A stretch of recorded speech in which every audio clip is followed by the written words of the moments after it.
Assalamu alaikum student and class. Today we are going to be discuss the paragraph number 23 and paragraph number 24 student. ये इसके जो री translation वाले ये हम paragraph 2 करेंगे. उसके साथ my ambition in life, profession भी आप कह सकते हैं, aim in life ये भी कह सकते हैं आप, उसको हम डिस्कस करेंगे. सबसे पहले स्टूडेंट इसका हम देखते हैं एक्सरसाइज नंबर जो 23 पैराग्राफ नंबर 23 है, इसको देखें. इसकी वोकैबुलरी वर्ड स्टूडेंट सबसे पहले देखें. ये जो खुदा नेक दिल स्टूडेंट होता है ये गुड नेचर्ड इसे कहते हैं. उसके बाद खुदा तरस होता है गॉड फेयरिंग. इसी तरह नेक्स्ट वर्ड है इसमें वर्शिप गॉड यानी खुदा की इबादत करना. ओहदे हुकूमत स्टूडेंट होता है रेन REIGN, ठीक है, इसमें जी साइलेंट था, रेन इसे कहते हैं, यानी कि रीजन नहीं पढ़ना रेन पढ़ना इसे. इशूड एंड ऑर्डर का मतलब स्टूडेंट होता है कि हुक्म नामा जो जारी करना उसे कहते हैं ऑर्डर, यानी कि issued and order. Good deeds का स्टूडेंट देखें यहाँ पे, यानी कि अच्छे काम जो होता है. जी स्टूडेंट इसका जो पैराग्राफ नंबर 23 है इसको हम करते हैं स्टार्ट. औरंगज़ेब बड़ा नेक दिल और खुदा तरस बादशाह था. Aurangzeb was a very good नेचर्ड and God fearing king, यानी कि बहुत ज़्यादा खुदा तरस था और नेक दिल था. ये बहुत सुबह सवेरे जाग उठता और खुदा की इबादत किया करता था. He got up early in the morning, यानी कि जाग उठता. यहाँ पे स्टूडेंट देखें अगेन पास्ट इंडेफिनिट को हम डिस्कस कर रहे हैं, यानी कि सेकंड फॉर्म आ रही है, और उधर हम उर्दू में इसकी पहचान देखें तो फिर लास्ट पे इसके अलिफ आ रहा है, यानी कि he got up early in the morning and worshipped God, यानी कि सुबह सवेरे उठता और खुदा की इबादत करता. उसने अपने ओहदे हुकूमत में ये हुक्म जारी कर रखा था कि सुबह बिस्तर से उठकर खुदा की इबादत करो और नेक काम करो ताकि सारा दिन खुशी खुशी गुजर जाए. ड्यूरिंग हिज रेन, यानी कि अपने दौरे हुकूमत में, अपने ओहदे हुकूमत में, he had issued N order, ठीक है, he had issued N order, उसने यानी कि एक ऑर्डर जारी किया था, एक हुक्मनामा जारी किया था. गोट up early in the morning, के सुबह जल्दी उठें, यानी कि सुबह को आपने जल्दी उठना. Got up early in the morning. Worship God, यानी कि अल्लाह ताला की इबादत करें. And do good deeds so that the whole days might pass in the happiness, ताकि आपका जितना भी दिन है वो हैप्पीनेस के साथ गुजरे, खुशी के साथ गुजरे. वो खुद सुबह सवेरे सूरज निकलते ही दरबार लगाता. He himself held a court, ठीक है, बजाते खुद. हिमसेल्फ स्टूडेंट यहाँ पे आएगा, ही हिमसेल्फ वो बजाते खुद. Held court with the sunrise, यानी कि सूरज निकलते ही वो अपना कोर्ट लगाता. यानी कि पहले जैसे कि पहले ज़माने में स्टूडेंट होता था कि जो बादशाह था अपना कोर्ट उसने यानी कि दरबार वो लगाता, वहाँ पे लोग आते अपनी इस्ता लेके, अपनी यानी कि उनके जो भी पिटिशन थी, अपनी प्रॉब्लम्स लेके, तो वो उन्हें सॉल्व करते थे. तो नेक्स्ट देखिए स्टूडेंट गरीबों, महताजों और मजलूमों की फरियाद सुनता. ही हेयर्ड, यानी कि वो सुनता. द पिटिशंस, ठीक है स्टूडेंट, ये यानी कि फरियाद को कहते हैं, यानी किसी की जो एक रिक्वेस्ट होती है उसको. पिटिशंस ऑफ द पुअर, यानी कि गरीबों की. नीडी एंड महताजों की. एंड द ओप्रेस्ड, और मजलूमों की. यहाँ पे ओप्रेस्ड का मतलब होता है मजलूम, यानी कि इसके ऊपर जुल्म हुआ हो.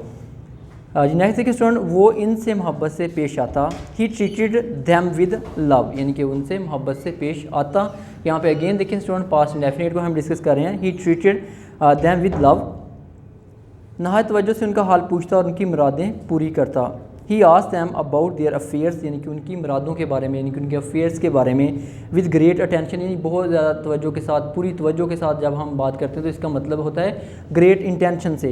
एंड फुलफिल्ड देयर डिज़ायर, और उनकी जो डिज़ायर थी, उनकी जो मुरादें थी, उनको क्या करता वो पूरा करता. जिसमें ये इसका पैराग्राफ नंबर 23 था. उसके बाद इसका एक्सरसाइज नंबर जो 24 है वो देखें.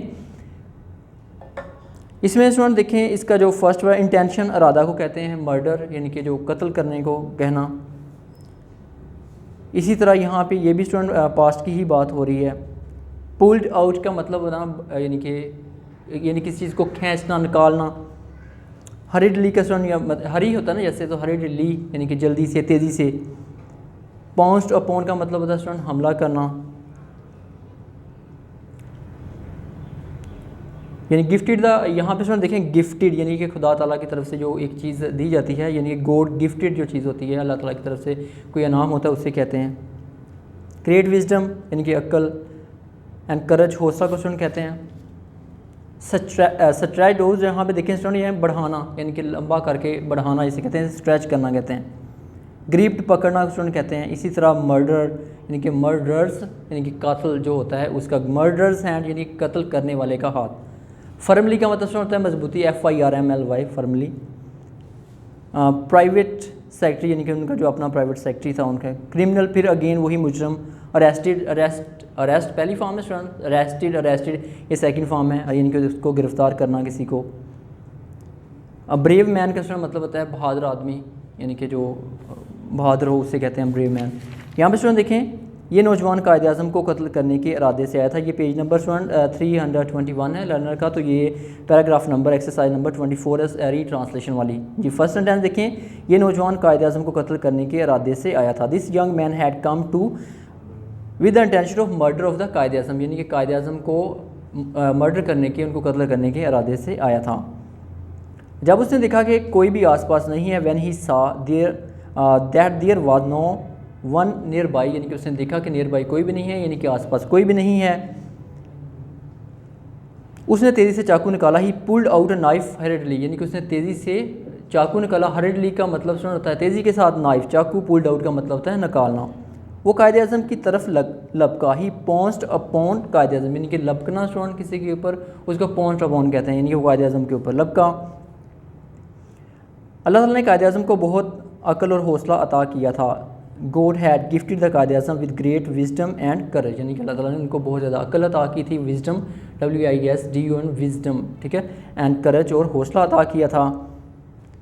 उन्होंने अपना लंबा बाजू बढ़ाकर कातिल के हाथ को मजबूती से पकड़ लिया। He stretch out his long arm and grip the murderer's hand firmly, यानी कि उनके मर्डर का जो हैंड था, यानी कि अपना बाजू बढ़ाया लंबा और उसका मर्डर का जो हाथ था उसको मजबूती के साथ पकड़ लिया।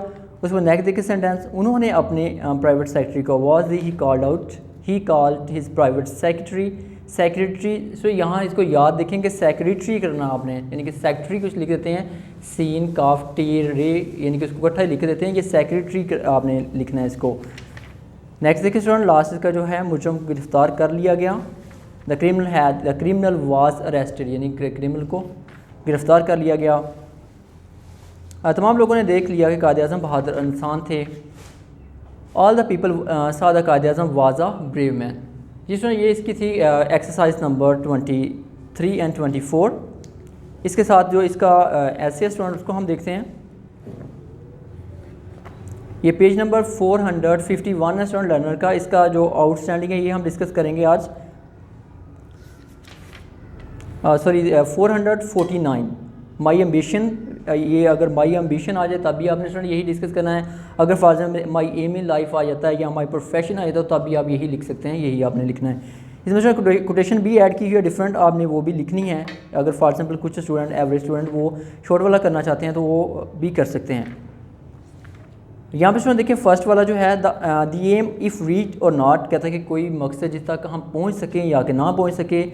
मेक्स ग्रेट द लाइफ, वो एक ज़िंदगी को अजीम बनाती है। ये आर ब्राउनिंग उन्होंने कहा था। एन एम्बिशन और एन एम, यानी कि इंसान का जो मकसद होता है, is the greatest motivating force, कहता है ये एक कुव्वत होती है, एक मुतहरक फोर्स होती है। दैट डिटरमाइंस, जो कि मुतय्यन करती है the course of the persons life, किसी भी शख्स की ज़िंदगी का एक जो रास्ता होता है वो मुतय्यन करती है। लाइफ विदाउट एम, अपनी जो ज़िंदगी है वो एम के बगैर, मकसद के बगैर। इज़ लाइक का सैंडी डेजर्ट, यानी कि इस तरह का डेजर्ट स्टूडेंट होता है जो कि सैंडी यानी कि रेत वाला डेजर्ट, यानी ये वीराना हो, जिस यहाँ पे कुछ भी ना हो, बिल्कुल वीरान हो। तो कहता है कि किसी भी एम के बगैर, किसी भी एम्बिशन के बगैर इंसान की लाइफ ऐसे है जैसे कि एक सैंडी डेजर्ट होता है। जिस नेक्स्ट देखें इसका, वेयर नो फ्लावर ब्लूम, यहाँ जहाँ पर कोई भी फूल नहीं खिलता, यहाँ पे कुछ भी नहीं उगता, तो वो ऐसे इस तरह का डेजर्ट है। जॉर्ज लॉयड सेज, या जॉर्ज लॉयड ने क्या कहा, व्हाट मेक्स लाइफ ड्रेरी, कोई भी ऐसी चीज़ जो कि ज़िंदगी को गैर दिलचस्प बनाती है। इज़ वांट, वो कमी होती है, ऑफ मोटिव, मकसद की, यानी कि एक मकसद की कमी के बगैर जो इंसान की जो ज़िंदगी है वो एक गैर दिलचस्प होती है, यानी उसका कोई मकसद नहीं होता, तो वो इंसान की ज़िंदगी में एक यानी कि दिलचस्पी नहीं पाई जाती, वो गैर दिलचस्प हो जाती है। The importance of aim in life can not be denied, कहता है कि जो इंसान की ज़िंदगी के अंदर एक जो एम होता है, उसका मकसद होता है, उसका जो एम्बिशन है, उसके बगैर यानी कि उसके बगैर हम ज़िंदगी को यानी कि प्रोसेस नहीं कर सकते, उसका हम इनकार नहीं कर सकते कि अगर आपका एम नहीं है तो आप आगे नहीं बढ़ सकते। यानी कि कोई भी एम होना ज़रूरी है, उसको हम डिनाई नहीं कर सकते, उससे इनकार नहीं कर सकते। अ मैन विदाउट एम, एक जो आदमी होता है विदाउट एम, यानी कि एम के बगैर, मकसद के बगैर, एम्बिशन के बगैर, इज़ लाइक का रूडलस यानी कि आप ऐसे कहें कि भटका हुआ इंसान, बेपतवार भी आप कह सकते हैं, भटका हुआ इंसान होता है। शिप इन अ स्टॉर्मी सी यानी कि एक ऐसा सी जहाँ पे तूफ़ान आया हो, तो वहाँ पे एक ऐसा शिप जो वहाँ खड़ा है, कहता है वो इंसान ऐसे है जिसका कोई भी मकसद नहीं है, उनको उसको समझ नहीं आ रहा कि मैंने किस साइड पे जाना है। ठीक है, aim is a constant source of inspiration, कहता है कि जो एम होता है वो एक मुसलसल इंसान को यानी कि डिटरमाइन करता रहता है, उसको उभारता है इस चीज़ के लिए, इंस्पायर करता है। It is like a guiding star, कहता है कि ये ऐसे होता है जैसे इंसान को कोई स्टार जो है उसको गाइड कर रहा होता है, उसकी रहनुमाई कर रहा होता है, तो ये ऐसे उसका एम उसको यानी कि गाइड करता है, उसको लेके चलता है। It is as much important for a person as destination for a ship, कहता है कि ये इस तरह ज़रूरी है, यानी कि उसका एम, उसका एम्बिशन, उसका जो मकसद होता है ये इतना ज़्यादा ज़रूरी है कि जैसे कि एक शिप जो है उसके लिए एक डेस्टिनेशन यानी कि उसकी एक मंजिल होती है कि मैंने यहाँ से चलना और फलां जगह पे मैंने जाना है, तो इसी तरह उसका एम भी इतना ही इम्पोर्टेंट है कि उसे अपनी लाइफ को यानी कि आगे बढ़ाने के लिए उसको ये हो कि मैंने ये करना है। यानी for example I want to become a pilot, I want to become a engineer, I want to become a doctor, I want to become a teacher, I want to become a professor. ठीक है, तो उसके लिए एक उसका ambition यानी कि एक मकसद वाज़िया हो, डेस्टिनेशन वाज़िया हो, तो उसमें वो जब स्ट्रगल करेगा तो उसको यानी कि उसकी मंजिल यानी कि वो पा लेगा। तो कहता है कि अगर for example without aim यानी कि आप हो, वो ऐसा शख्स है जैसे कि वो सैंडी डेजर्ट में फिर रहा है, यानी कि ऐसा इस तरह के वो समंदर में खड़ा है जिसको जैसे एक शिप को एक तूफ़ानी यानी कि तूफ़ान ने गिरा हो, इस तरह का शख्स है। तो यानी कि कोई भी फॉर एग्जांपल शख्स है तो उसके लिए एक एम इस तरह सेट होना चाहिए जैसे कि एक शिप के लिए यानी कि एक उसकी डेस्टिनेशन होती है, उसकी एक मंजिल होती है। एमलेस लाइफ लाइक अ वेलपूल, कहता है कि जो एमलेस लाइफ है वेलपूल की तरह है। वेलपूल स्टूडेंट यहाँ पे एक गर्दाब को कहते हैं, यानी कि जैसे घूम रहा है, जैसे स्टूडेंट पानी घूम रहा होता है तो सेंटर में उसके यानी कि एक होल बन रहा होता है, उसमें सारी चीज़ें डूब रही होती हैं। यानी कि आपने मे बी समंदर में एक वेलपूल देखा हो, यानी कि जब वो सराउंडिंग में ऐसे घूम रहा होता है तेज़ी के साथ, तो हर चीज़ जो सेंटर में होती है वो उसके डूब रही होती है। तो कहता है कि इंसान विद आउट एम ऐसे होता है जिसका कोई मकसद नहीं होता, उसकी लाइफ डूब रही है।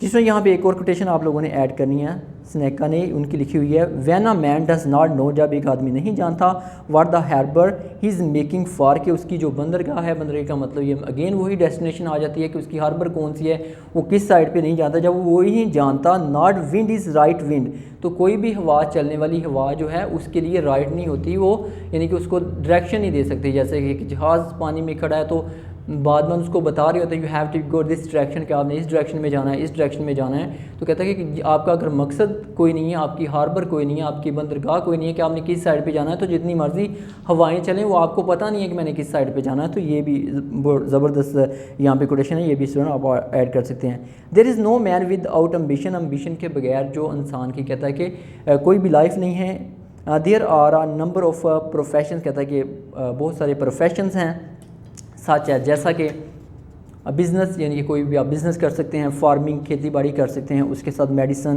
यानी कि मेडिसन का बिज़नेस है आप, उसके बाद इंजीनियरिंग है, टीचिंग है, इसे सर्विंग इन आर्मी यानी कि आर्मी में अपनी खिदमात को पेश करना, जर्नलिज्म, सहाफ़त में ईडीसी, यानी कि इस तरह के बहुत सारे यानी कि प्रोफेशंस हैं। Some inspire to be rich, उनमें से कहता है बहुत ज़्यादा कुछ इंस्पायरिंग हैं। Many hankers after name and fame, कहता है उनमें से कुछ जो लोग हैं अपनी यानी कि शोहरत के लिए और अपना जो नेम बनाने के लिए यानी कि उसकी तमन्ना करते हैं। And still other crave for, कुछ तमन्ना करते हैं, यानी कि यहाँ पे स्टूडेंट हैंकर आफ्टर का मतलब भी तमन्ना करना होता है, यानी किसी चीज़ की जुस्तजू करना, किसी चीज़ की ख्वाहिश रखना आप कह सकते हैं। इसी तरह क्रेव फॉर भी तमन्ना करना होता है। पावर ऑफ पोजीशन, यानी कि अपनी पोजीशन, अपना जो एक मर्तबा होता है, कहता है उसकी पावर, उसको हासिल करने की कुछ लोग तमन्ना करते हैं। And social status in life, यानी कि ज़िंदगी के अंदर उनका एक जो स्टेटस है उसको यानी कि हासिल करने के लिए।